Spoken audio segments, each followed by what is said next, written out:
Or maybe it's some medicine, we don't know. Let's see.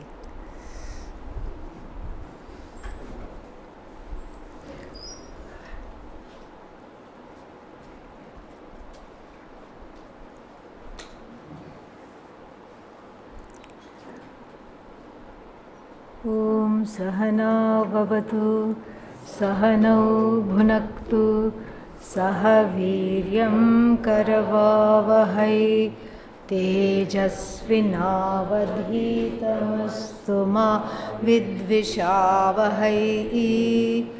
Om Shanti Shanti Shanti. Who are the speakers for today? Who are going to share? Come. Who is going to go first? Yeah. We'll start with the youngest. Kavya. Come. बैठ जाओ.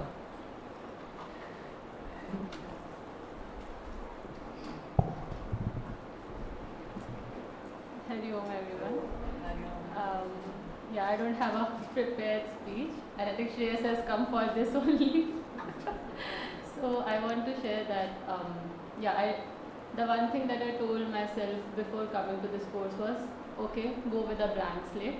And I think that's the hardest thing to do, to come somewhere without having any expectations. And probably that was my starting of managing my Raga Dvesha.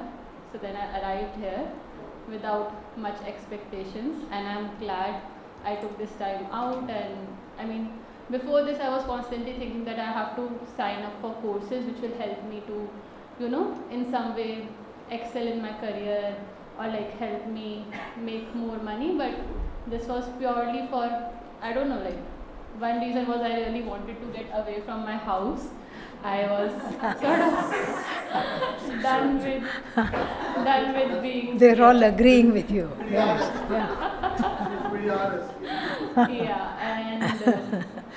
And a lot of people come to the ashrams thinking that they want solitude and then they want alone time. And probably I was thinking the same, that I'll come to the ashram and I'll be meditating alone and I'll be just in my solitude. But that didn't happen, because I met so many lovely people here. I mean, I think I came with a little heavy heart, and there were certain things that I was trying to deal with. But then when I met all of you, it just like apne aap chala gaya, kind of like it went away. And I think Ganga Ma is here, so it got washed away, whatever was there. And every single day when I woke up, I felt so happy coming to the classes. I mean, I had some days where I was like, no, I can't go and I need alone time. But yeah, like for me, the best part was having this Sangha, because staying at home I sort of felt isolated, and there was nobody to, feel that, okay, I'm going on the right path. But here, like, I'm probably not the most intellectual Vedantin, and but I'm grateful to the intellectual group of Lior, Shreyas, and Lakshmikant and Kushal, who would always have conversations, and then I would just go sit with them and feel like, okay, I'm probably not getting anything in the classes. But and I'm also grateful to my students who were coming to the yoga regularly, who made me so happy, and and everyone else, Victoria. I mean, I couldn't have done this course. I wouldn't have been here till now without her. And everyone else who just looked at me and smiled every day. And I think in the beginning, Swamiji said this thing in the orientation, that if you want to get Vedanta, you have to be a relaxed person.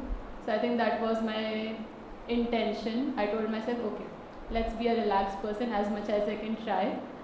And with that, I think I was able to see this course through, and I'm so grateful that I think it's not, Vedanta is not something difficult to get.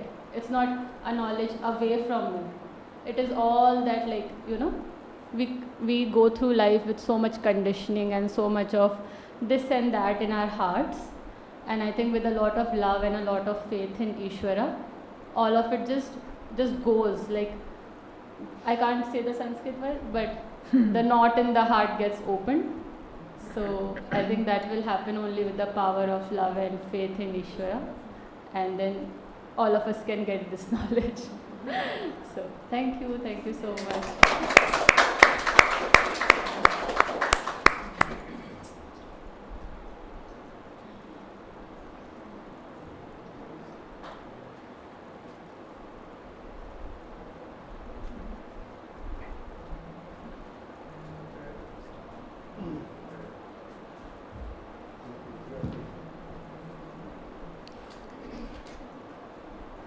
Om. Okay, so I am grateful for the opportunity to study here for these past 3 months. Many of the questions that I came with were answered, and some misconceptions that I had about Vedanta have been corrected. I think that I now have a much better understanding of Vedanta and its traditional teaching methodology. And this is where my speech ends. Thank you, Swaminiji, for your guidance. Om.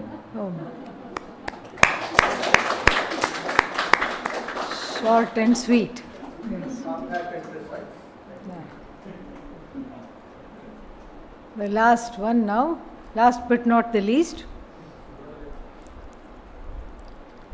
He was going to stay till the end, but suddenly he has to leave tomorrow. So, yeah. He wants to sit or stand? Yeah, okay. Good. Hari Om. This 3 months was really enlightening for me. Very good experience. To start with, I will thank the ashram and the Swamiji and Swaminiji for taking me, a old 70-year-old person, I'm 69, 70 going to be. And a formal Vedanta retreat sort of thing is the first for me. So I have been reading and going for lectures. So the amount of knowledge I picked up in this, and the way to look at things and how to manage one's life, especially my life is a one-man life, so it gives a lot of hope that you can just latch on to the Vedanta, learn more about you, and just get over this body thing. So I think for that I thank you, Swaminiji, and also Swamiji and other Swamijis also. And a great number of people. I'm a very talkative person. So you have been so kind enough to tolerate my talks and with you guys, and very, very nice souls I've come across in all of you. I'll always remember. God bless you all. My blessings also. Hari Om.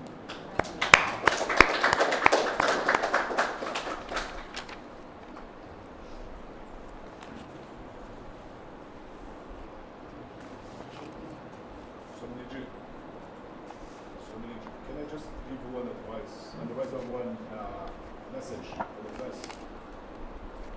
Sorry, what was that? Give one message for the class. Message for the class? Yeah. Okay. Just quick. So sorry everyone, as we're talking a lot about the subject of the WhatsApp today, so we invite everyone to stay after the Satsang to discuss about this to have a conclusion. Okay? Thank you. Okay. Now, some questions. Hari Om. Is there a rule that prevents women from going to the temple when they are on their period? If so, what is the reason? This is not, you see, the temple and achara, conduct, and all belong to the Dharma Shastra. Dharma Shastra is the secondary, not the primary. The primary thing is Veda, primary text. Veda, Vedanta. Dharma Shastra comes under what? Under the secondary texts. literally man-made rules and all these things, because in those days they did not know how to handle periods and all that. They probably freaked out. They did not know what to do, and the temple being a sacred area, it was easy to say this is not allowed or something like that. So that was the reason. It continues till today because those dharma shastras have a big force. That's how it is.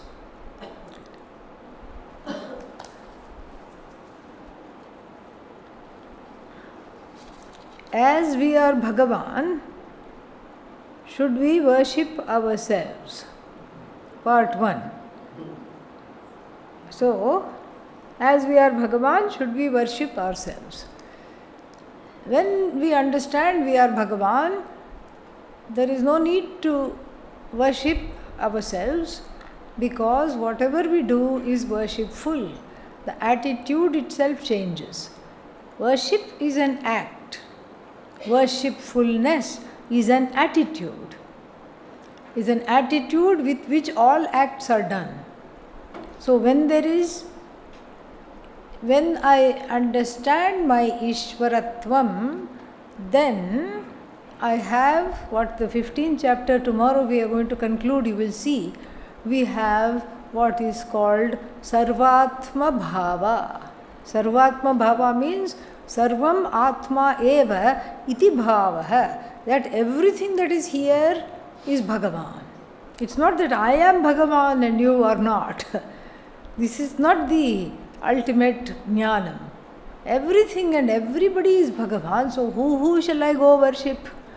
Here a Bhagavan, there a Bhagavan, everywhere Bhagavan, who will I worship? So therefore I don't need to worship. I have a worshipful attitude towards the whole Jagat, towards everybody in it, and towards my own body, mind, sense complex. So that is the idea. Then this question has part 2 also. As Ishvara is everything, is he, she also Asura? So this is a good question. Asuras means what? Asuras means Rakshasas. Rakshasas, I have always said, in the class also we have seen this, are devotees gone wrong. Devotees with a hubris. We don't have evil, we don't have devil, we have only devotees with a kind of a hubris. So devotees gone wrong are asuras. Devotees with a lot of pride, bhaktas, are asuras. So we can't say Ishvara is asura. That sounds bad. Ishvara is not asura, but asuras are not outside of Ishvara.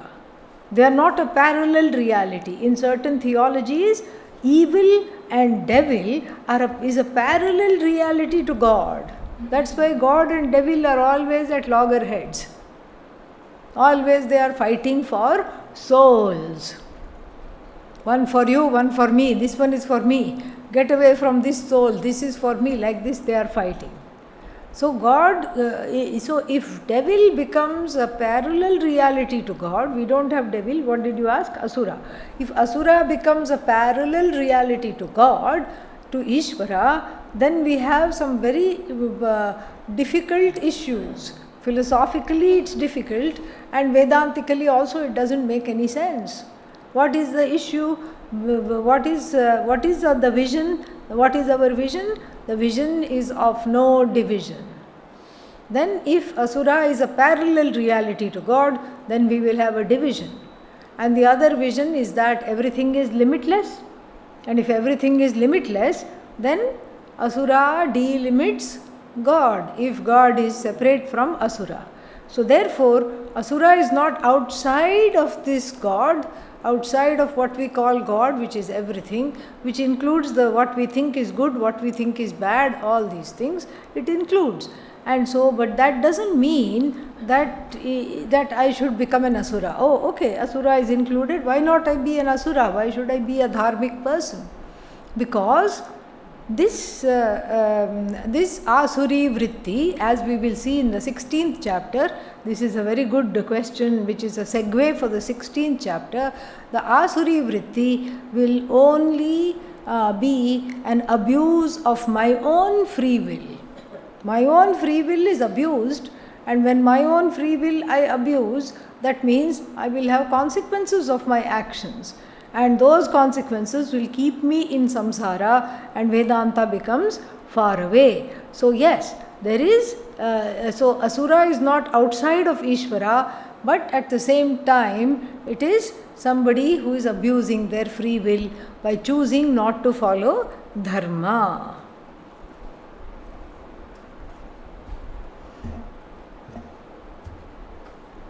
Time and space, do they get annihilated or survive the dissolution of the universe when it goes from manifest to unmanifest? They too get annihilated. They too become part of the pralaya. They also are subject. Time is also subject to time. Very interesting. Time is subject to time, and all time and space completely becomes one with everything. And when the manifestation happens again, we can all chant from the Taittiriya Upanishad, Tasmad va etasmad atmana akashas sambhutah. From this Atma alone, space came, and space includes time. So that's what it is. So there is a manifestation and demanifestation. In the demanifestation, everything folds up. Time and space cannot be lingering. That is why we cannot say how long the pralaya lasted. There is no such long is not there.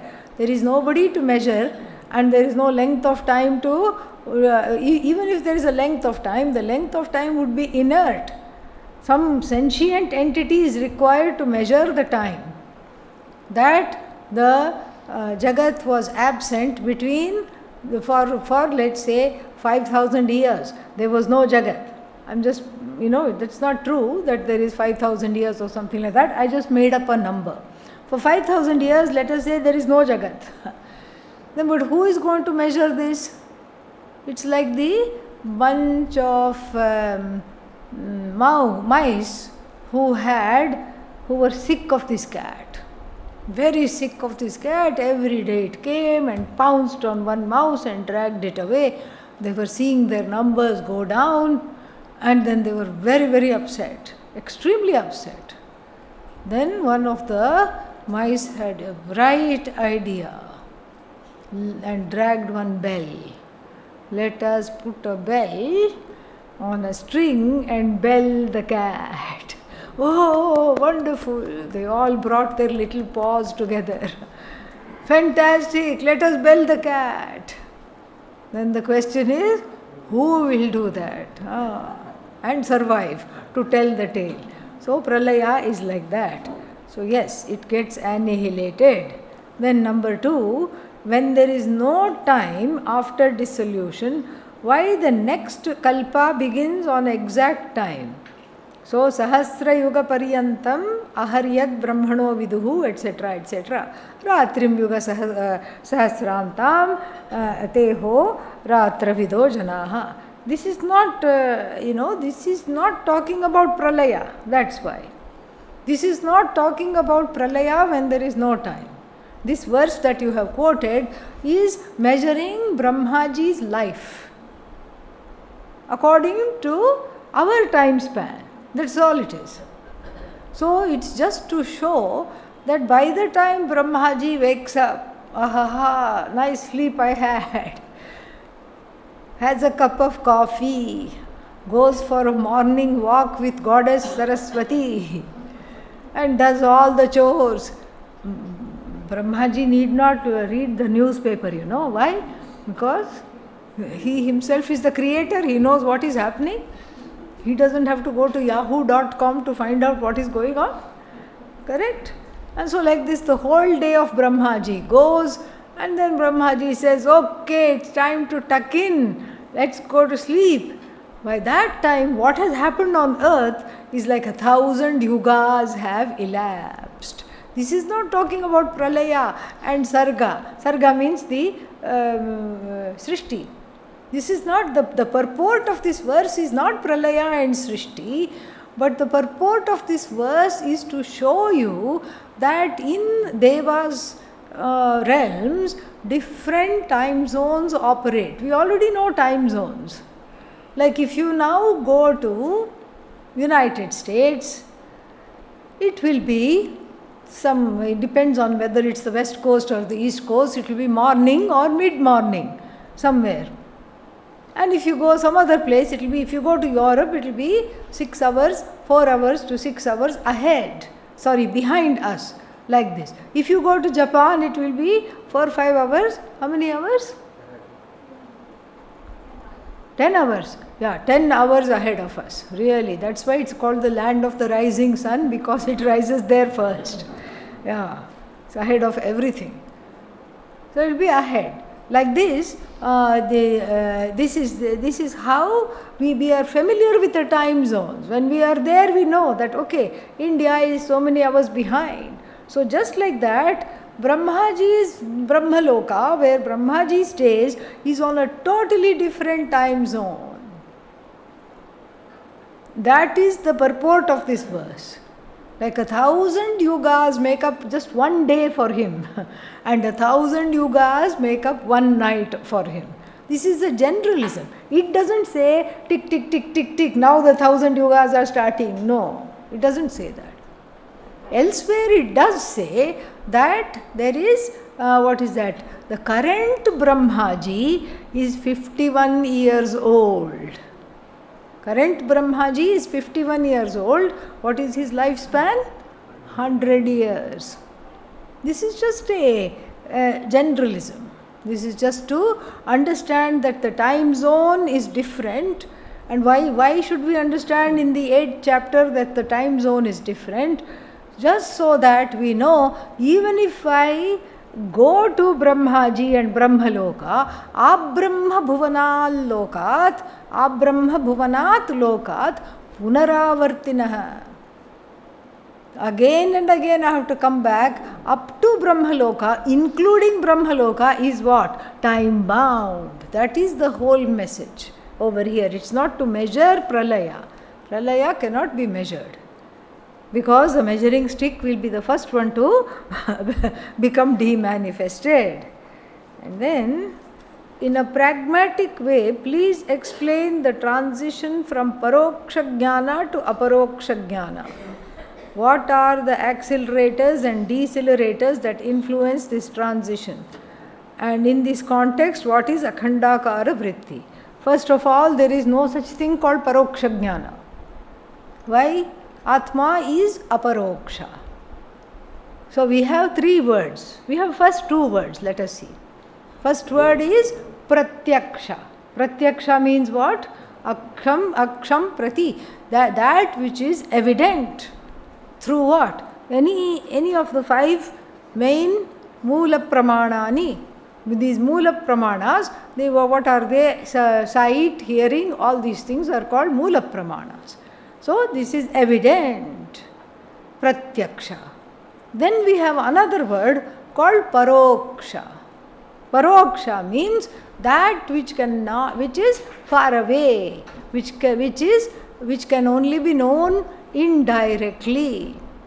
So for example, if I say this is a pot, what is this? Pratyaksha. Pot is pratyaksha. It is evident for everybody to see. It is there in my hand. Everybody sees. It is pratyaksha. So this is what is pratyaksha.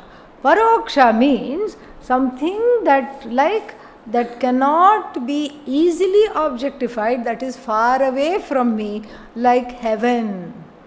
Swarga. What is Swarga? Pratyaksha or Paroksha? Paroksha.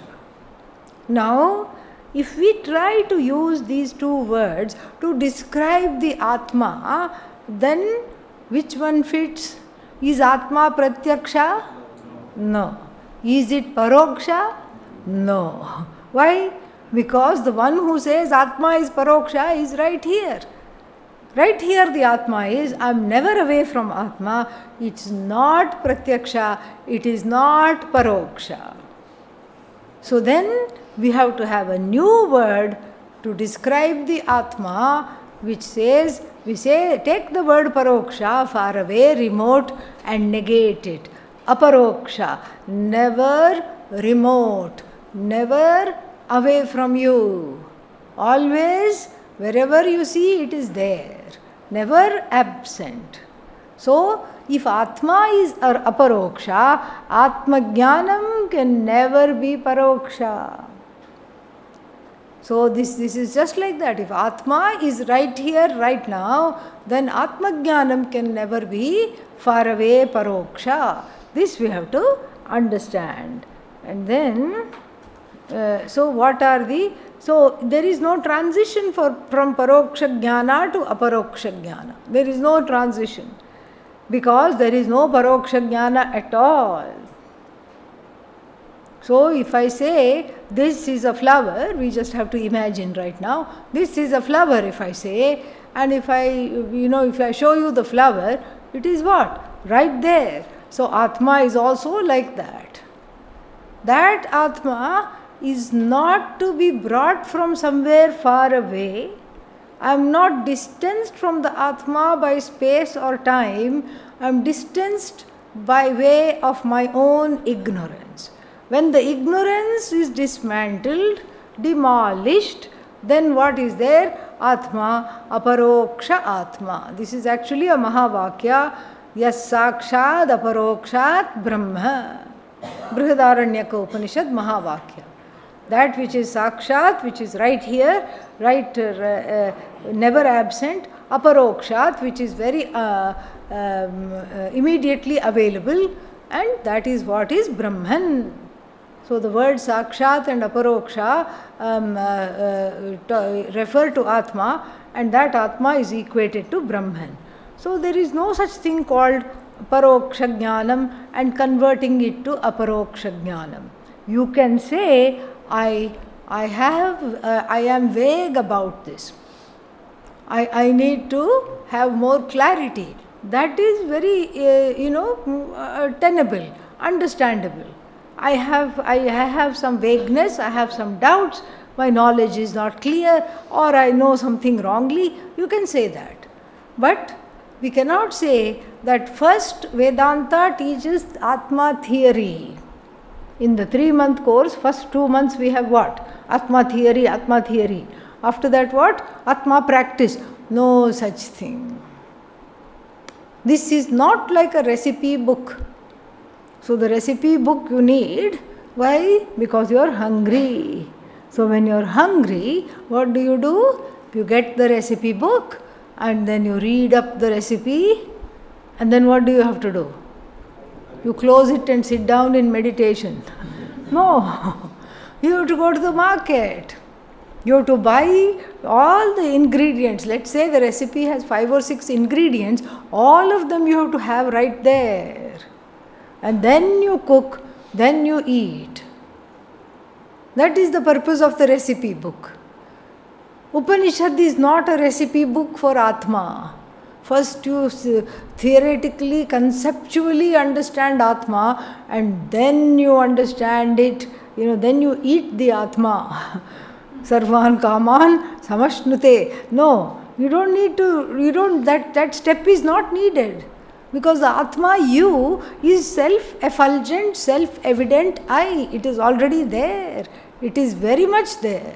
It is aparoksha. And so this 2-step process, with knowing every other knowledge, there is a 2-step process. First you get to know, then you have to do something about it, is not there for Atma. You get to know and that's it. Samsara falls away. And then, what else? So that theory, practice, orientation, we need not have with Atma. Then we have what? What is Akhandakara Vritti? This is a good question. We will see what is Akhandakara Vritti. Vritti means mental formation, thought. mental modification is vritti. So, akhandakara vritti, also called what? Brahmakara vritti. Both the words are there. Akhanda means oneness. A vritti of oneness goes from the teacher to the student. How does it go? In a classroom setting like this, when the Mahavakya is elucidated, when the teaching is given, then this vritti is formed. The vritti floods the head. Oh, I'm not what I thought I was. I'm actually one with the whole. I am always free. I am not subject to sorrow. I am limitless. These are the terms that give rise to what? Akhandakara vritti. The vritti of limitlessness. And that vritti of limitlessness, what does it happen? It floods the mind, and in that moment you see the truth of who you are. And that itself is enough to give knowledge. That itself is enough. Nothing else is needed. That itself is plainly enough. But then if there is any doubts or errors, then we take care of that. I generally conceive of existence and consciousness as two different qualities of a third substrate which holds both in two different ways. Existence as an attribute of the self which differentiates it from mere imagination, and consciousness as the ability of the self to have experiences. Even when the identification of the self with the body and the mind is negated, this basic distinction remains the same. How can I understand the three? Self, existence and consciousness are really one. You yourself have said they are one. First of all, you don't have to conceive of them as the qualities of a third substrate. What would be the third substrate?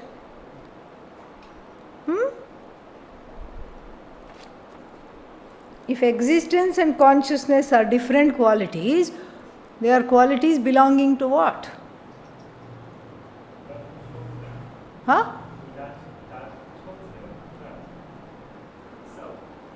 The self. Okay. So, the self is not a third substrate according to the Vedantic knowledge. The self and also the existence and consciousness are not attributes or qualities. Because if they were qualities and attributes, then we couldn't have nirguna. We could not have an attribute-free self. And why do we need an attribute-free self? We need an attribute-free self because the self is not connected to anything. And so, these are definitions. These are not adjectival. There is a whole discussion in the Taittiriya Upanishad about existence and consciousness not being adjectival to the self or to Brahman. So, they are themselves the substrate and they are themselves the self. There is no other self other than that which exists and that which is conscious and that which is forever. Ananta, the third one is also there. Ananta, unending. Ananda. So, if that is understood, then, so existence, the other part of your question I like, how you have stated it is very nice. Existence differentiates the self from mere imagination, yes, that is good to see. Consciousness is the ability to have experiences, yes, you can say that also. Even when there is the identification with the body mind is negated, this basic distinction, it remains the same. Why? Because they are not attributes. Body is an attribute, it's negated. Mind is an attribute, it's negated. Experiencer, attribute, negated. Karta, doer, attribute, negated. Every other thing, I have a degree, attribute, negated. I am tall, I am short, all these things are attributes, negated. But what can never be negated is Sat Chit Ananda. So there your understanding is sound, little semantics, that's all. Yeah. Then, is it possible for the jiva to be born as a tree or a plant? You bet. Yeah, absolutely. There is a verse in the Kathopanishad also which says that. Yoni manye prapadyante sharirattvaya dehinaha sthanu manye anuyanti yatha karma yatha shrutam. It talks about this very question. Just for you there is a mantra in the Kathopanishad. Yeah, just for this question, it looks like that. Custom made mantra. Anye yonim prapadyante. Meaning, anye, others take on to different birth canals. Means different forms of life. There is karma for every form of life. And then, yonimanye prapadyante. Why? Sharirattvaya dehinaha. The embodied one keeps on going after different bodies. Why? Because to be disembodied is no fun. All the desires are there. We saw how Bhagavan takes all the desires with the body and goes to the next life. Each life, the Sukshma Sharira goes. So imagine having all these desires but not having a body to fulfill. How frustrating it would be. I have all the desires, but then I have no body to fulfill. Somebody is eating ice cream. I want to snatch it from their hands, but no hand. I have no hand. I am a preta. Preta means what? Just a disembodied being. So therefore, after death, the person, the jiva, wants to immediately get a body. Maybe traveling in the nice lokas would be nice, but immediately I have to have a body, and then this body becomes a counter for many other experiences. It becomes a kshetra. I need a kshetra. And then what happens? Then according to how is it decided? Yatha karma. According to karma. Yatha shrutam. Yatha shrutam means according to the Shruti. The Shruti may have its own formula. Who is born how? And then we have to think, who is born as a tree? Why would why would anybody have the karma? What might be the karma to be born as a tree? Maybe in the last life very impatient and very restless. This life, shanti, only tree, that's all. Gives shade, a life of giving is the tree. Maybe last life they didn't give. That could be another reason. Last life they couldn't give. Or you could be an ornamental house plant. Maybe in the last life the person really wanted to look good and greet everybody, and then they didn't have a chance to do it. So here, ornamental house plant. So the Kathopanishad answers your question directly. Now this one has this, it is 7 apertures, flames. Please explain why the skin is not included here. I see that the skin is not an aperture but a flame. Where did you get this flame part? It's my question. Yeah. It was Swamiji Buddha Kalpancha. Yeah. Oh, that. It was about the 7 aperture, and I thought Sapta. Yes, that, yeah. it all is organs of perception, Yeah. sense organs. Yeah. But the skin didn't was. The skin doesn't feature, says the dermatologist. Yes. Skin is left out.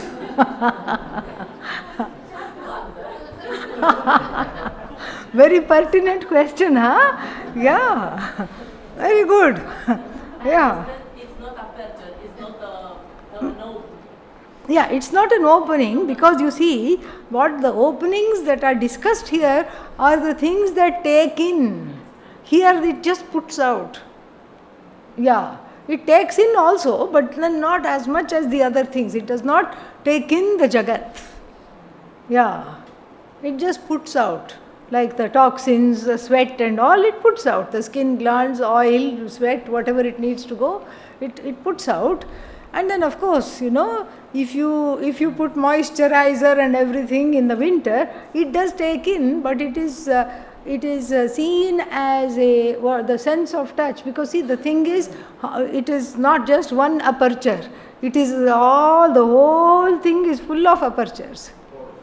If we start counting every pore, then if the Upanishad started to count every pore, it would become a big bore. Yeah, that's why only the main ones which we can immediately see from the face, those are what are included. Yeah. Saptai me pranaha, sapta sapta, yeah. Guhashaya nihita, sapta sapta, that verse. Okay. Yeah, got it. Yeah. So sad the skin is left out, yes. Somebody has to be on behalf of the skin, yes. Go for it. Ayayyo, 2 page 7 questions. Okay, we'll leave this for the last, in case we don't finish. How do I know this awareness? How do I know this awareness that I am infinite? Yeah, that's why we need the Shastra. You don't know, and you cannot intuit it.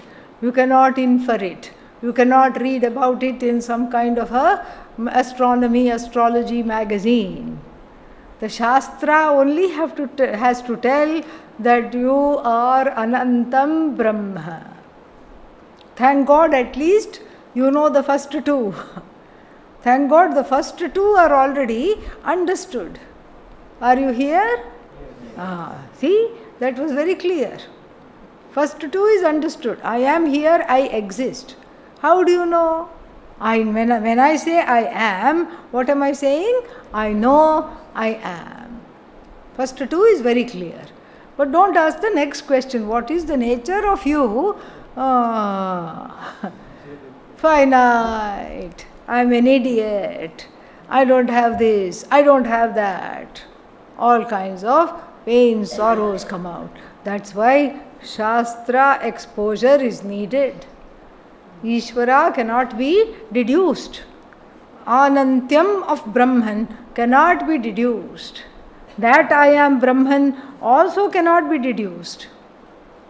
It cannot be, it's not a matter for inference, it's not a matter for deduction, it's not a matter for any other thing other than pramana in the form of the Shastra speaking to you directly. Any other questions are there? Yeah. Are time and space in the mind only? Yeah, you can say that there is Sakshi Pratyaksha.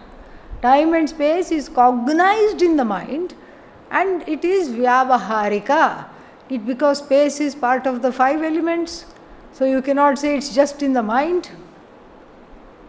Then, if I thought space was just in the mind, then I won't need to enter a room because it's just in the mind. Room is also just imaginary. Then why do I need a room? I can just be anywhere. So therefore, they have Vyavaharika Satta, and space and times are recognized by Sakshi Pratyaksha. Further, does pure consciousness have intentions? No. It simply is. How is the witness consciousness free? Because if it cannot choose what it wants to witness. Freedom is not in choice. Freedom here, the witness consciousness is not sitting in a bad movie which somebody else took it to. Somebody else said, you have to see this movie only. There were many other theatres and many other things were there. But then somebody told this person, we are going to see this movie alone, no other movie. You have to sit here, no matter how you hate this movie, how much you hate this movie, you have to sit and witness it. It's not like that for witness consciousness. Witness consciousness is simply can be thought of as a light. So the light in proximity to something, like the sun. When the sun shines on something, a flower, what happens? The flower comes to light. Similarly, when the Sakshi looks at something, that thing comes to light. And then there are many things to look at, but then the choice part of it is not important, because at that level there is no choice operating. Just you yourself previously asked the question, does consciousness have intentions? What is the answer to that? No. If consciousness has no intentions, then it will not have ragadveshas. I want to only witness this, I don't want to witness this. Like the sun does not shine only on the people studying the Gita under one tree and then says, I will not shine over there because this group of people are planning a bank robbery. I will only shine here. Does the sun say that? No. So there is no choice there because there is no intention. So the choice is not at all operating here because there is no intention. It simply reveals, and the revelation is not an act, it's its nature. So how the witness conscious, this we have seen. How can I be sure that consciousness is not generated by the brain? Because you can witness when the brain is not functioning properly. That's why. You can, because the brain itself is an object. If the consciousness was generated by the brain, as some psychologists seem to think, then you will not be able to observe the brain. But one is able to observe the brain.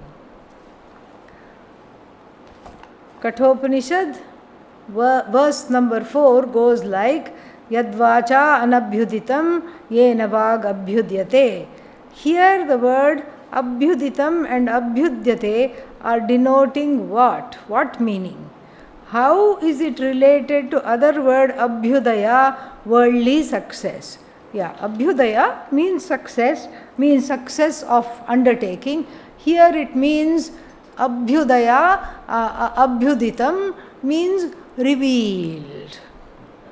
That which the words cannot reveal, that which is revealed, which reveals the words themselves, the existence of the word itself. That is what it means. Okay, abhyuditam, revealed. How to perform jnana sahitam karma effortlessly.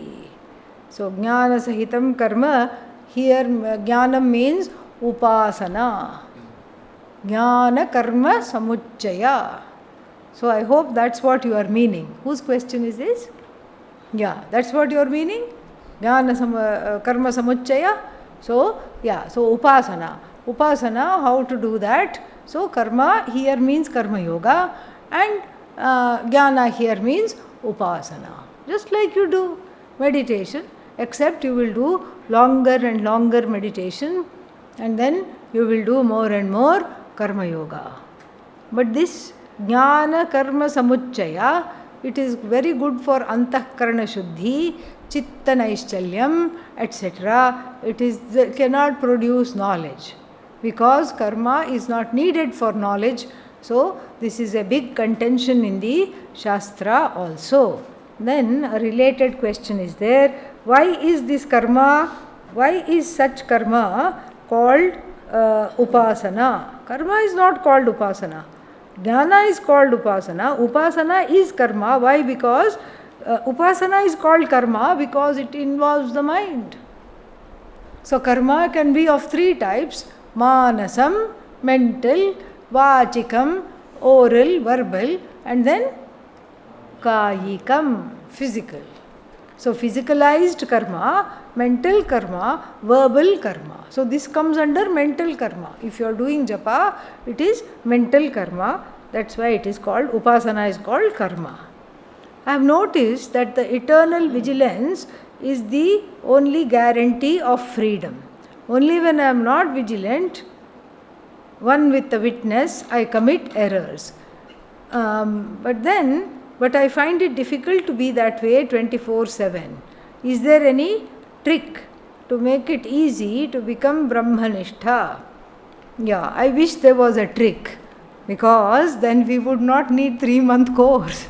Yeah, all we need to do is just invite everybody to come one day and teach them the trick. Finished. Moksha. Everybody gets moksha immediately. Everybody becomes Shrotriya. No, not Shrotriya. What do they become? Brahmanishtha straight away. But alas. And also the vigilance is good. In the beginning you have to make effort to do that vigilance. But after a while it becomes one's own nature. And also vigilance in the beginning is good, not to violate dharma, not to hurt other people, not to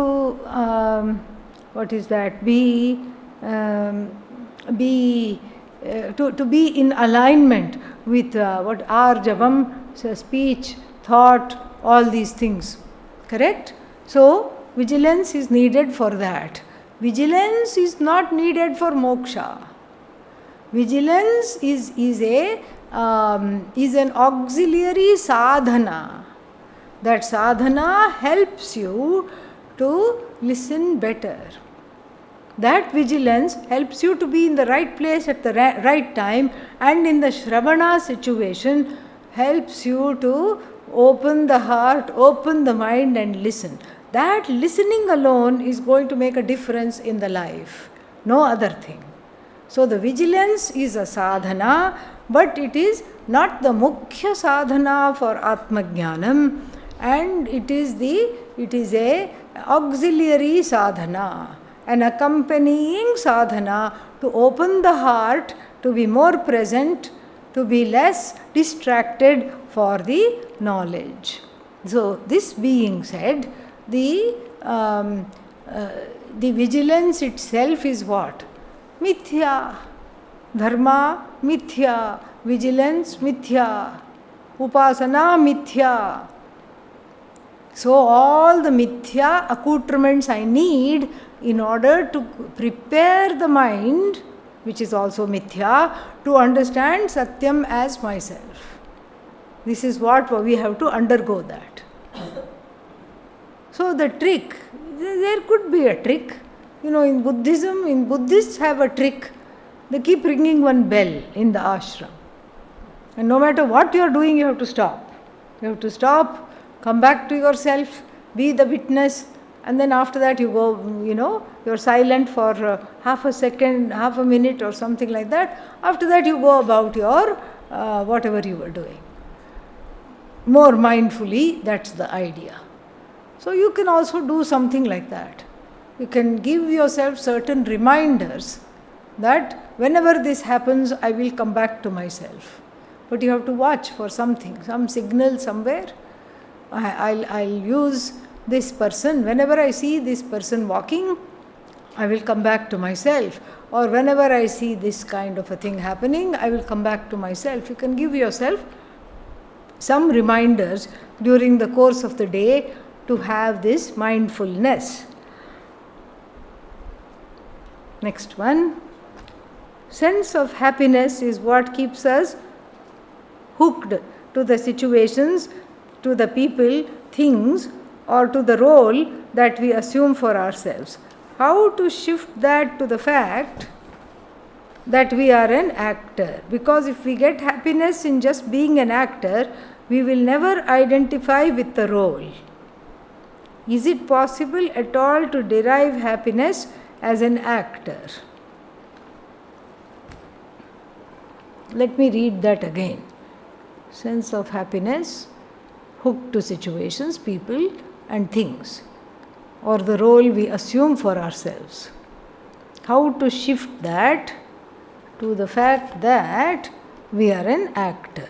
But you already know this, because otherwise you would not be saying the role that we assume for ourselves. If you know we are assuming a role, that means you know you are an actor. So no shift is needed. If you don't know you are an actor, then what? Then is it possible to derive happiness as an actor? Sure. But the happiness belongs to the role. That happiness which you get from performing the role belongs to the role, belongs not to the person. And supposing you do the role badly and then you get sadness, somebody is upset with you, somebody screams, yells, and does, disrespects you. That disrespect belongs to Atma or the role? Role. Yeah. So the happiness belongs to the role. This is Vedanta. The happiness belongs to the role, not the person. The sorrow and the pain and the grief and the anger also belong to what? Role, not the person. What is the person? The person does not need to be happy through the role, because the person is already happy. Nitya Buddha Mukta Atma, already happy, ever happy. So can I enjoy the happiness belonging to the role? Yes, why not? Enjoy the happiness belonging to the role, but then don't depend on it. This is how in the 12th chapter we saw, in the 2nd chapter we saw, in the 5th chapter we saw, in the 14th chapter also, the Jnani Lakshana in the Bhagavad Gita, we have seen very, very clearly. Tulya Nindatma Samstutihi Manapamanayoho Tulyaha Tulyaha Mitrau cha Shatru and Mitram Tulyaha. And all this we have seen, the lakshanas of Ajnani, that they are not deterred by praise. Why? The praise belongs to the role. I am Atmajnani or I am a sadhu, whatever their role is. So, Atmajnani is not a role, but sadhu, maybe they are a sadhu, maybe they are a teacher. So, the mana belongs to the role. The apamana belongs to the role. That's why they can be samaha, because they are not identifying as the role. They are identifying as Satchidananda playing a role. So we don't need the actor's happiness in order to be happy. We have our own happiness, which is self, connected to the self. That's why. Okay, I hope that is clear. 6, 7, 8 and 9. Okay. Can we do these 4 tomorrow? Yeah. Okay. This one you please keep, and the rest we can do that.